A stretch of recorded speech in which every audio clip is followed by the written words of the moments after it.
স্ত্রীকে চিনবে না, স্ত্রী স্বামীকে দেখে পালিয়ে যাবে, বন্ধু বন্ধুরে চিনবে না, পীর সাহেব মুরিদরে চিনবে না, মুরিদ পীর সাহেবরে চিনবে না, দলের কর্মী তার নেতারে চিনবে না, নেতা তার কর্মীরে চিনবে না, বন্ধু বন্ধুরে দেখে পালাবে। এই কঠিন মুহূর্তে সূর্যটা মাথার কাছে চলে আসবে, জমিনটা তামার জমিন হবে।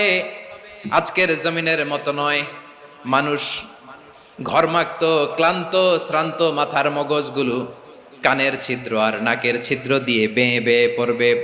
বিশ্বনবী ফরমান, ময়দানে 7 শ্রেণীর ব্যক্তিকে রব্বুল আলামিন তার আরশের নিচে ছায়া দিবেন।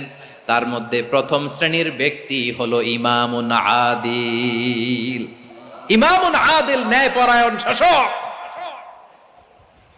যে ইনসাফের সাথে বিচার করে, যে জাস্টিস সমাজে সার্ভ করে, যে সুশাসন নিশ্চিত করে, ওই